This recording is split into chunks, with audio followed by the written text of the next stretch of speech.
kan? Apa sih? Boleh kan hamil toh, maksudnya bisa punya keturunan toh. What's the point untuk saling-saling? Ketika ada kelemahan ditemukan pada spermanya, itu jadi kerasa ciut nggak sih dibandingkan kamu? Waktu gini deh, waktu Iya, kamu sejak itu aku takut kok. Tapi kok toge juga nggak ngaruh nih ya. Kalau aku sih ngeliatnya waktu itu juga, yang penting tempat ejakulasi juga nyaman. itu penting.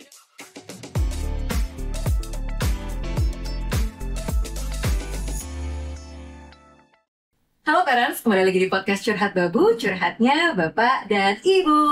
Apa kabar parents? Semoga masih menyaksikan video-video kita sebelumnya, karena di curhat-curhat sebelumnya kita juga sempat ngobrolin kalau nonton yang sebelumnya akan nyambung ke yang kali ini.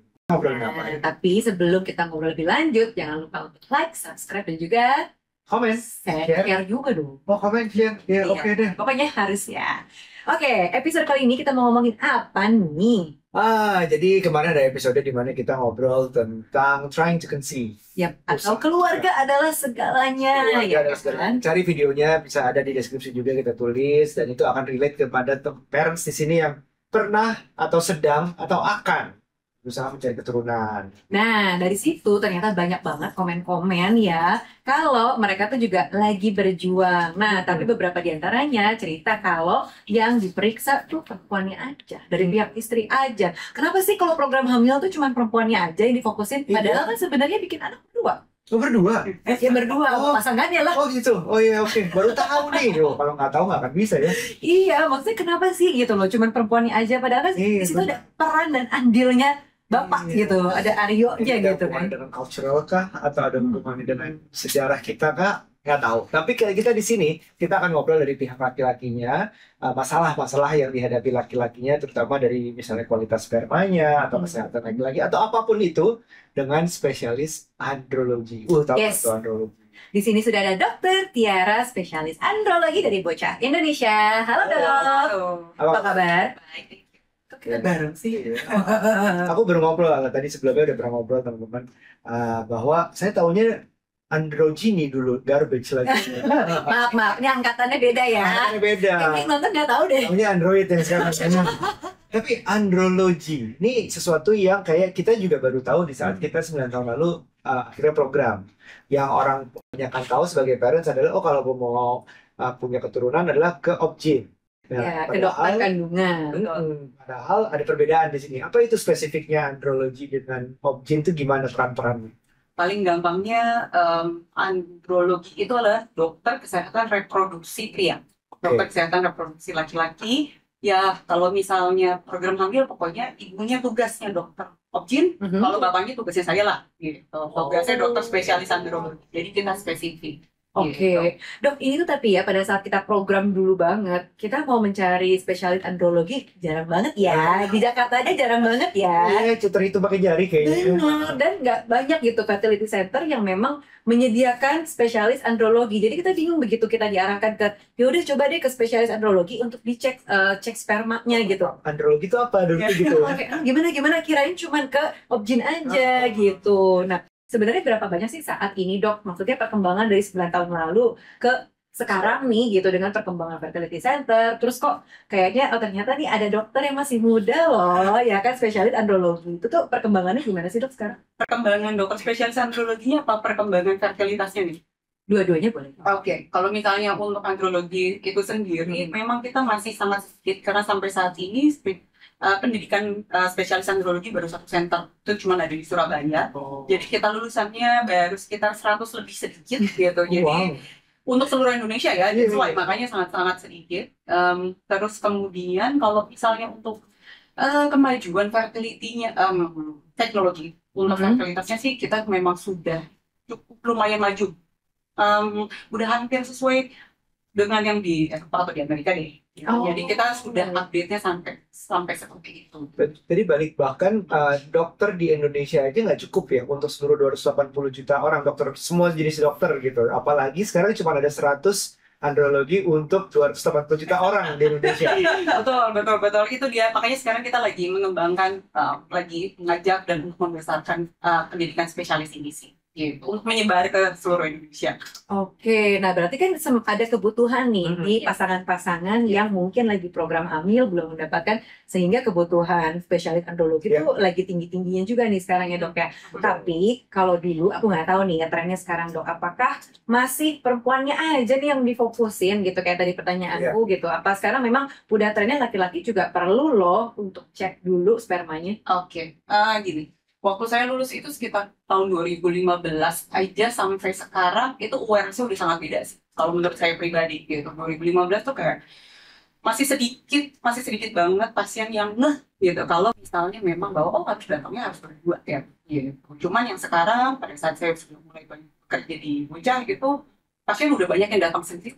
Ini saya memang ada masalah gitu. Dan terus kemudian mereka juga sudah pengalaman misalnya dari mana-mana gitu ya, saya nggak pernah diapa-apain. Jadi awareness dari laki-lakinya itu sendiri untuk memeriksakan diri udah sangat nggak bisa. Kenapa cuma istri saya? Kenapa bukan saya aja juga? Gitu. Kok saya nggak diapa-apain? Jadi dulu yang kalau misalnya dulu merasa bahwa susah nih ngajak laki-lakinya karena biasanya bapak-bapaknya ada ego, nggak mau diperiksa, dan lain-lain. Yang sekarang yang berkembangnya yang saya lumayan salut adalah saya tahu ini semua nggak ada masalah. Jadi saya harus memeriksakan diri. Kalau misalnya perkembangan dari awareness-nya itu ya. Udah lumayan naik ya, Betul, Dok, udah ya. lumayan naik. Masih banyak sih, maksudnya masih banyak yang nggak masih nggak sadar, masih ada. Cuman kalau misalnya pengalaman dari pasien-pasien saya sendiri ya seperti awareness-nya sudah mulai sangat muncul lah. Sebenarnya yang harus di aware ini adalah gimana sih perbedaan laki-laki sama perempuan dalam perannya menjadikan keturunan. Apakah karena selama ini perempuan yang diperiksa terus anggapannya perempuan yang sering banyak masalah, atau karena memang prianya tidak memeriksakan. Sebenarnya apakah benar-benar 50-50 dalam menghasilkan anak ini, atau ternyata peran pria tuh lebih, atau gimana? Peran pria gimana tuh dok dalam program hamil? Jadi intinya harus kembali lagi ke definisi fertilitas itu adalah penyakit pasangan.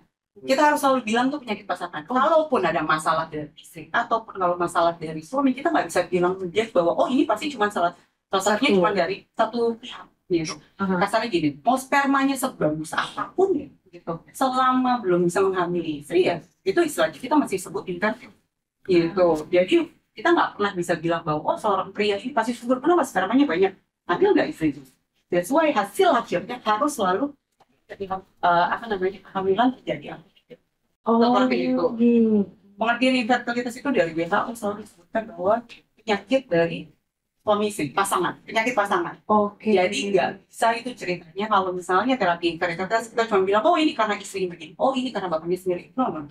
Penyakit pasangan. Berdua.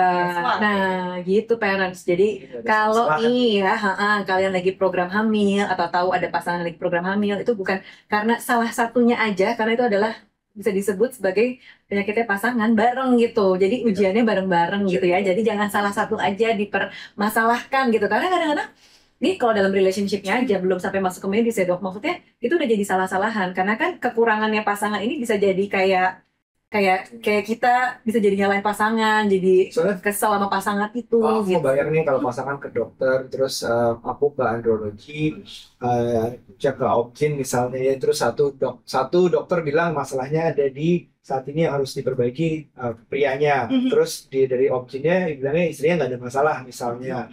Tapi kan kalau begitu kita pulang, kita bawa obrolin ini jadi masalah. Jadi marah, ngambek. Obgyn tuh aku nggak apa-apa, aku nggak ada masalah gitu. Terus walaupun dibilang ya, aku mungkin coba merasakan apa yang kalau diberantemin di rumah-rumah orang itu, ya walaupun dibilang sama dokter itu satu masalah satu kesatuan, tapi gimana cara bilang ke ya kalau keadaannya seperti itu, dari Obgyn dibilang nggak ada masalah di istri, tapi di andrologi dibilang suami ini yang harus treatment. Kalau saya selalu edukasi ke pasiennya seperti ini. Kalau misalnya memang, masalah di istrinya berat banget, gitu kan. Masalah di istri berat banget. Terus kemudian di suaminya terlalu tidak ada masalah deh. Ya, misalnya. Analisa spermanya baik. Saya selalu bilangnya, Bapak, ini hasil kondisi ibunya ini ada masalah. Telurnya udah punya banyak masalah. Bapak spermanya nggak boleh ngerepotin. Gitu. Sperma nggak boleh ngerepotin. Artinya apa? Meskipun spermanya bagus, ya. Bapak itu harus tahu bahwa Anda tuh menyumbang saat ini teamwork gitu. Ini teamwork ya gitu. Jadi kayak kalau misalnya spermanya bermasalah, ibunya yang nggak ada masalah, Bu, bagus ya ibu telurnya cukup oke gitu. Kenapa? Jadi pada saat kalau misalnya spermanya bermasalah, ini telurnya yang bisa kayak mengcover untuk kayak subsidi silang lah istilahnya. Oh. Jadi harus diedukasi ke pasien bahwa meskipun yang satu sisi nggak bermasalah, ini adalah tetap teamwork gitu. Jadi kerjasama bareng gitu. Jadi harus sistemnya adalah bukan salah-salahan. Oh ini masalahnya adalah gara-gara kamu. No. It's so lucky bahwa yang sebenarnya yang satu sisi nggak bagus karena bisa mensupport yang lain. Gitu. Padahal kalau dibicarakan terus salah-salahan itu bikin yang bermasalah makin berat nggak sih? Makin untuk lebih baik tahu kan? Apa sih? Boleh kan hamil toh, maksudnya bisa punya keturunan toh. What's the point untuk saling-salahan? Jadi hamil juga toh kalau misalnya salah-salahan. Benar. Yang aku pikirin justru sebenarnya gini, laki-laki ini bukan mengeneralisir ya guys ke semua orang, cuman laki-laki biasanya kan ada denialnya, ngerasa lebih powerful dari perempuan. Jadi ketika ada kelemahan ditemukan pada spermanya, itu jadi kerasa ciut nggak sih dibandingkan kamu? Waktu gini deh, waktu Iya, sejak itu aku takut kok. bukan itu. Tapi lebih ke gengsi nggak sih gitu? Ternyata masalahnya ada di kamu gitu misalnya. Bisa jadi. Tapi kalau keadaan kita mungkin berbeda ya. Aku datang dengan udah minus tuh saat itu. Maksudnya dari terkait nikahan sebelumnya aku sudah sadar bahwa aku nggak ada. Ya udah aku sudah menyadari. Jadi kalau cerita sedikit, parents dalam keadaan waktu itu pernah dites juga spermanya memang. Ini mungkin dokter akan menambahkan dengan menjelaskan detailnya seperti apa. Tapi yang dinilai itu tadi ada spermanya banyak apa enggak, terus bergerak apa enggak, terus ada glutinasi atau semacam kelengketan atau macam-macam lagi. Mungkin apa sih analisa yang didapatkan dok dari sebuah kita tes sperma? Apa aja sih yang dilihat dari dokter? Oke, jadi pada saat analisa semen ya sebenarnya semen itu adalah campuran antara cairan ejakulat dengan si sperma. Jadi banyak yang berpikir oh kalau misalnya mani itu udah langsung sperma itu bahkan yang hal yang basic seperti itu pun saya harus menjelaskan ke pasien gitu kan karena oh saya ada kok cairan ya spermanya ada nggak gitu kan itu bahkan yang sampai seperti itu. Nah kemudian pada saat apa aja yang harus dinilai banyak pasien yang bilang dok saya oligoasteroteratome. Saya nggak bisa dapat gambaran kalau cuma kata-kata jumlahnya kurang, geraknya kurang, berapa angkanya. Itu bahkan untuk melihat seberapa sih spermanya kurangnya seberapa, dari minimal. Dan bahkan dari minimal pun saya harus membandingkan, oke rata-rata tengah dari keseluruhan pria-pria itu sebenarnya sekitar 60 juta. Jadi antaranya minimal sama yang rata pertengahan jumlahnya ini sudah mendekati yang mana. Oh pokoknya banyak banget yang harus kita analisa. Itu baru jumlah. Kemudian ada geraknya seperti apa. Geraknya juga gerak cepatnya, gerak lambatnya, yang diam di tempatnya banyak yang mati atau enggak. Terus bentuknya, volumenya seperti apa. Ada leukosit atau enggak, ada sel darah putih atau enggak, ada kira-kira ada infeksi atau enggak. Jadi banyak. Jadi makanya kalau misalnya pasien datang, saya minta, oke mana datanya? Kenapa? Karena saya mau lihat analisa sperma, saya harus lihat patternnya seperti apa. Ini spermanya fluktuasinya seperti apa. Untuk apa? Memperkirakan. Sperma tuh nggak sakit. Yang kalau ada masalah tuh pasti bapaknya dong, yang laki-lakinya. Yang harus saya terapi itu bapaknya. Jadi sperma itu hanya mendapatkan gambaran kira-kira kondisi apa yang harus saya perbaiki dari sisi laki-laki. Seperti itu. Jadi nanti dari situ kalau kita sudah dapat gambaran seperti itu, kita mencoba memperbaiki. Istilahnya saya bilang, saya mau lihat dulu sahamnya bisa saya naikin atau enggak. Saham dong. 50 dong, gitu kan. Oke, sahamnya bisa dinaikin atau enggak. Kalau kemudian kita nggak bisa maksa. Ada satu kondisi bahwa emang kondisi testisnya tidak mampu untuk diperbaiki lagi. Jadi kan kadang perbaikan sperma banyak yang ngotot, ya saya ingin normal. Bentar dulu, kita harus tahu dulu penyebabnya lah. Misalnya kalau misalnya testisnya udah rusak, gitu kan, nggak bisa, spermanya mentoknya angkanya cuma sekian aja. Jadi kita harus tahu batasan, kita sudah menterapi sekian lama, kita sudah berikan semua yang kita bisa, dan angkanya mentok, akhirnya tindakan berikutnya. Sahamnya bisa dipakainya buat apa? Modalnya bisa dipakainya buat apa? That's why jadi sesuaikan tindakan sesuai dengan saham masing-masing. Oh gitu dok, jadi lebih mengerti ya kalau ngebahasnya dianalogikan pakai saham ya. Nanti ada profitnya juga ya. Oke, ada profit. Jadi kalau aku recap gitu ya dok ya, yang perlu diperhatikan pada saat program hamil ini dari sisi laki-laki lebih ke bentuk spermanya, jumlahnya, volumenya, terus geraknya ya dok ya. Itu yang mungkin aku juga cerita sedikit waktu itu yang setelah dinilai kan prosesnya tuh ejakulasi lah ya. Karena ejakulasi sampelnya diambil nanti dites. Nah dulu tuh ini udah mungkin 9 tahun lalu itu tesnya masih lama kayak 2-3 hari baru keluar, katanya sekarang cepat. Terus juga nah sempat ada yang bilang standarnya itu beda. Waktu itu kita juga bawa tempat A dan B, beda negara karena waktu itu ya dianggapnya beda standarnya. Dia bilang satu WHO satu bukan. I don't know. Apa sih yang berbeda gitu? Aku penasaran aja. Standar internasional itu kita harus pakai WHO 2000 yang sekarang udah ada 2021 yang paling baru banget gitu. Yang kemarin yang selama ini dipakai yang 2020. Nah, standar internasional WHO. Cuman permasalahannya banyak laboratorium yang tidak menerapkan itu atau misalnya nggak update. Pemeriksaannya juga tidak sesuai standar WHO. Makanya biasanya variabilitas antar laboratorium itu juga sangat besar. Itu yang tadi saya bilang bahwa kita butuh tahu patternnya seperti apa untuk melihat spermanya seperti apa, modalnya, terus kemudian terapinya udah benar atau belum, gitu. Kalau kita tidak bisa lihat patternnya kayak apa pada saat kita memberikan terapi, mana kita bisa tahu bahwa dia benar membaik atau enggak. Kenapa kalau cuma naik sedikit atau turun sedikit itu tidak menunjukkan apapun. Pada saat terapinya membaik, itu harus naik secara signifikan. Gitu. Jadi kalau misalnya terapi kalau misalnya standar itu pasti harus WHO. Jadi yang aku alami waktu itu aglutinasi lengket antar spermanya ya berarti ya. Kalau misalnya aglutinasi sperma antar sperma spermanya lengket. Nah itu aku ditemukan juga waktu itu adanya varikokel.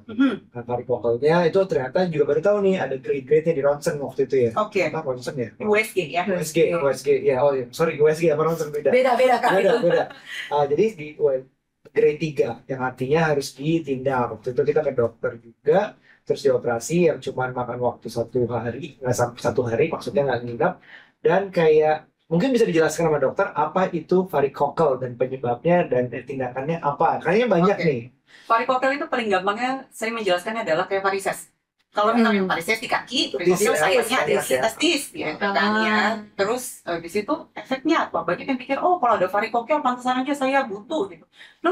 Varikokel adalah pembesaran pembuluh darah aja. Dia bikin apa? Bikin panas daerah buah zakarnya.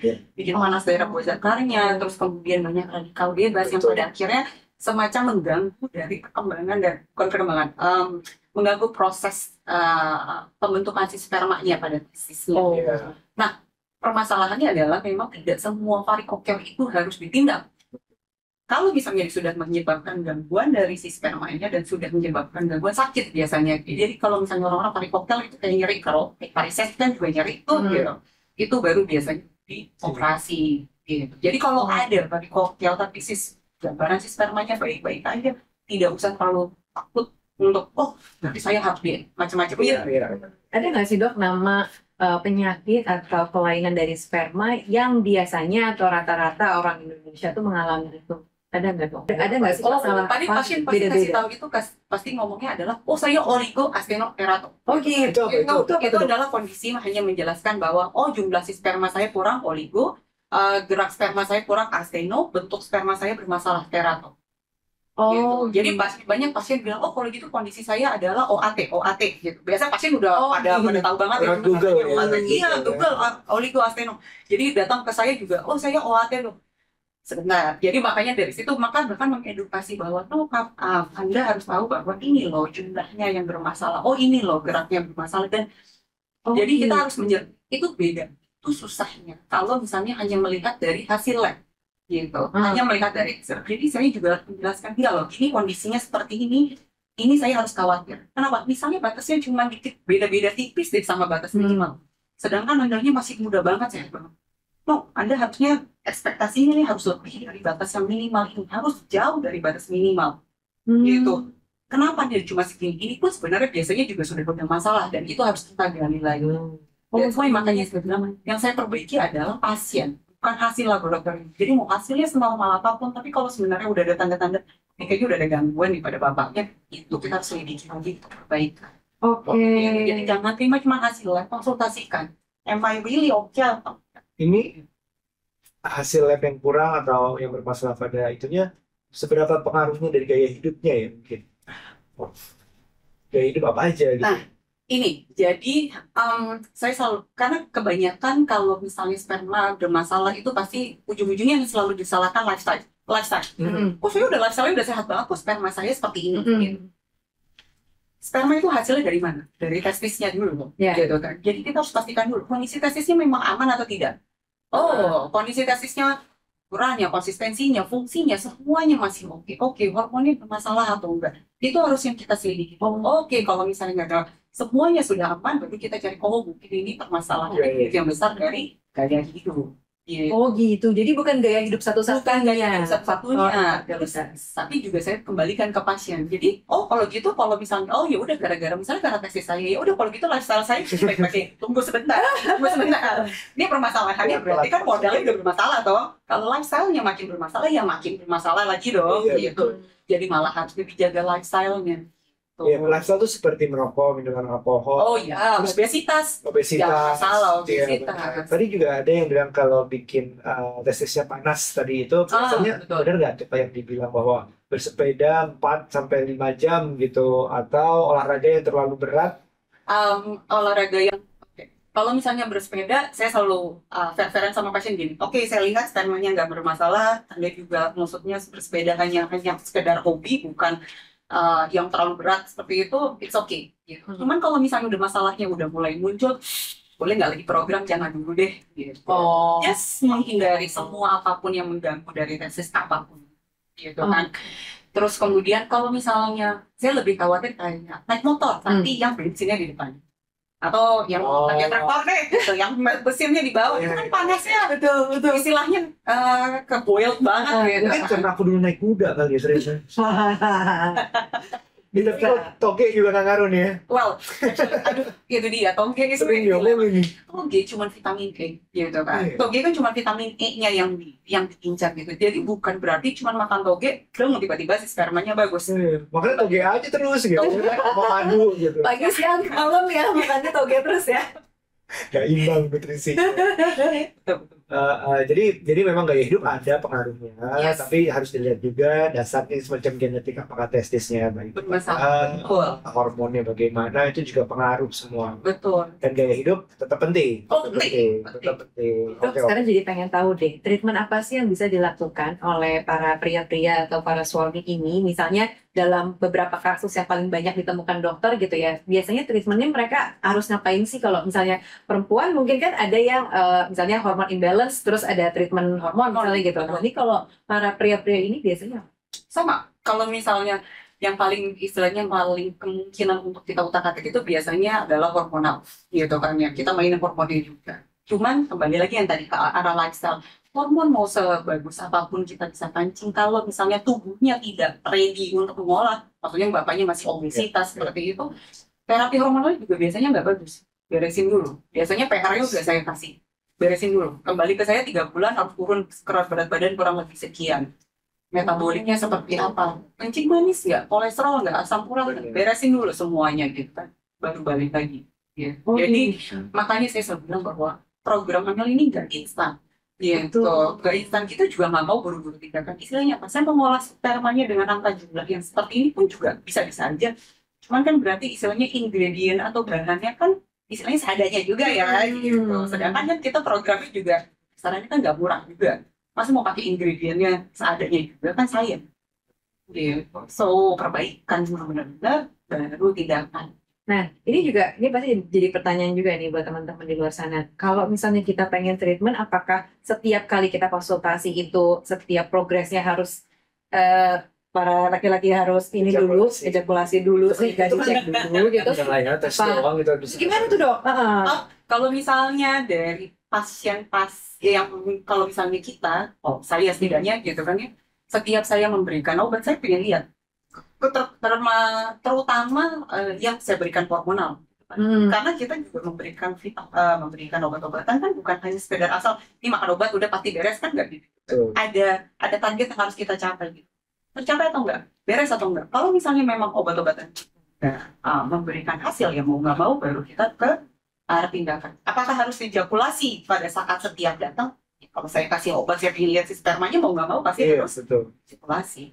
Oh gitu. Tapi gini, ada keadaan juga di mana pasien tidak bisa ejakulasi. Nggak bisa ejakulasi sama sekali. Atau jumlah spermanya sangat sedikit. Ini biasanya suka ditolak-tolak di laboratorium gitu. Karena mereka tidak tahu. Ditolak. Kenapa? Jumlah sampel nggak cukup. Gitu. Step ejakulasi. Step ejakulasi nggak sedikit banget lah ya. Atau bahkan tidak keluar sama sekali. Ada tes utamanya retrograde ejaculation. Gitu. Retrograde ejakulasi terbalik. Spermanya masuknya ke dalam kandung. Jadi kita dapatnya dari mana? Dari kencingnya. Gitu. Jadi banyak hal atau yang ternyata buntu gitu, spermanya buntu, jadi yang kita harus ngambil dari mana? Dari testis. Jadi banyak keadaan-keadaan tertentu tidak bisa bahkan kita melihat spermanya dari ejakulat. Tindakannya nggak selalu harus ejakulasi. Nggak harus selalu dari ejakulat, tergantung kondisinya. Ada yang saya harus ngambil langsung dari testisnya, ada yang saya cuma ngambil coba dari kencingnya setelah ejakulasi. Jadi banyak teknik yang seperti itu gunanya. Kenapa kalau misalnya laboratorium harus konsultasi. Iya, nggak bisa kita datang ke laboratorium bawa surat rujukan dokter datang sendiri itu enggak ya. Betul, makanya banyak kadang-kadang yang akhirnya datang terus habis itu saya nggak keluar ejakulat, makanya saya nggak pernah bisa analisis. Ada 10 tahun kali menikah, dok saya nggak pernah bisa analisis sperma. Oh iya, kondisi Anda seperti ini, soalnya udah periksanya di kandung kencingnya. Sampai mereka nggak bisa tertangani. Kenapa dia nggak bisa sampai ejakulat? Nggak bisa ejakulasi, sorry. Menarik. Segitu banyak ini baru dari sisi prianya ya. Baru sisi prianya, belum sisi objeknya, dan juga ada juga satu lagi Embriologis yang khusus IVF ya. Itu. Nah, ini juga buat teman-teman semuanya, mungkin kalau dalam perjalanan program hamil saat ini lagi menemukan masalah di pihak Pak suami gitu ya pada sperma, jangan menyerah gitu ya, karena tenang aja, selalu ada harapan di Bocah Indonesia. Nah, salah satunya dengan melalui tadi itu ya, dokter udah menyampaikan juga tentang terapi perbaikan sperma gitu ya. Jadi pokoknya harus dicek dulu. Memang harus sabar sih perjalanannya. Tadi kan kata dokter Tiara juga nggak instan gitu. Memang kita juga melalui hampir 3 tahun waktu itu program gitu kan. Ada keberhasilan, kadang-kadang kita melihat ada secercah harapan, kok drop lagi, tapi terus ada harapan lagi. Wah, pokoknya kayak roller coaster banget deh rasanya, ya kan? Ya, ini suatu perjalanan yang nggak selesai secara instan, jadi harus dinikmati dan dilihat hal-hal kecilnya, hal kecil seperti dari prianya, dari wanitanya, secara bersama, terus juga hal seperti ya tadi dibilang tindakan tuh ada misalnya ejakulasi atau diambil langsung dari testisnya. Cuman kalau apa sih ngeliatnya waktu itu juga yang penting tempat ejakulasi juga nyaman. Itu penting dong. Oh, setuju banget. Waktu kita kebangun ini yang saya selalu ngungkapin bahwa ini kita harus butuh tempat yang manusiawi. Manusiawi loh. Manusiawi. Dok, kebayang nggak sih dulu 9 tahun lalu ya? 9 tahun lalu aku pernah di salah satu rumah sakit, klinik atau rumah sakit, dia tuh kasurnya dilantai, kemudian pakai spray yang biasanya gambar Mickey Mouse atau gambar apa gitu ya. Kayaknya nggak pengen ejakulasi jadinya. Jadi itu hal penting. Hal kelihatannya kecil atau kita jadi bercandaan sekarang, tapi itu penting menurutku. Karena kalau kita nggak keluar atau jumlahnya nggak banyak segala macam, kan ngaruh ke hasilnya. Menurutku gitu sih. Kenyamanan akan tempatnya, kenyamanan akan dokternya itu penting banget. Betul, komunikasi penting ya sama dokternya, sama pasangan kita juga tentunya. Dan perlu nih mencari referensi gitu ya. Kita harus pilih pusat fertilitas yang lengkap gitu ya, expertnya nggak cuma ada objinnya aja, tapi juga ada androloginya, ada embriologisnya juga gitu ya, biar pemeriksaannya juga komprehensif. Tadi kan benar. Nah, di Indonesia ini ada 55 fertility center yang salah satunya adalah Bocah Indonesia. Integrated Fertility Center yang lengkap banget nih expertnya. Dan sudah ada sejak tahun 2019 ya, sampai saat ini udah membantu lebih dari 15.000 pasangan yang lagi program yang berhasil hamil gitu. Akhir dok, mungkin kasih tips ke parents di sana, terutama yang buat suaminya masih enggan untuk periksa gitu, mau ke andrologi, mau ke objin, mau antrinya ke objin, ada nggak sih pesan buat para suami atau istri biar bilangin suami gimana biar periksa? Oke, jadi kembali lagi bahwa yang namanya program hamil itu teamwork, kerjasama antara suami dan istri, dan timing sangat penting. Kalau misalnya jalannya sendiri-sendiri, ini kayak melangkah tapi kayak nyeret, ya beres-beres. Jalan tuh harus bareng-bareng. Kenapa timing? Dan jangan lupa, kalau infertilitas kita kejar-kejaran sama orang, semakin lama memeriksakan, semakin lama kita tahu kondisinya, penyebabnya seperti apa, semakin lama nanti nggak selesai-selesai terapinya, gitu, kondisi telurnya, si spermanya udah makin lama makin turun. Windows of opportunity makin lama makin nyempit, gitu. So timing sama kerjasama, periksain dua-duanya, perbaiki dua-duanya, kita mengejar ke program humor. Gitu ya parents ya, ini kerja bareng, bukan cuma satu orang aja. Orang nggak akan kejadian, udah jelas, tapi jangan lupa jangan saling menyalahkan, komunikasi itu juga kuat, penting banget. Betul, jadi buat para pria dan juga para suami-suami gitu ya, jangan malu dan merasa tabu, karena soal kesuburan adalah soal berdua sama pasangan. Terakhir ini Gitu. kayaknya kalau emang perjalanannya panjang dan seru dan akhirnya berhasil itu ceritanya juga meaningful kok. Semua ada Betul. cerita. Betul, dan sekarang juga bukan zamannya lagi ya untuk saling menyalahkan kayaknya sama pasangan ya nggak sih? Tadi kan kata dokter juga teamwork gitu ya, jadi kerjasama disinilah ujian kita harus dilalui berdua seperti Benteng Takeshi. Ada yang tahu nggak ya di sini? Nggak tahu juga ada yang Kamu tahu. bisa, ayo semangat, coba lagi ya. Gitu. Oke, yang pasti dimulai dari kesadaran hingga yakin selalu ada harapan. Terima kasih banyak dokter Terima kasih. Tiara ngobrol-ngobrol bareng kita. Sampai ketemu parents, sampai ketemu di episode selanjutnya. Bye.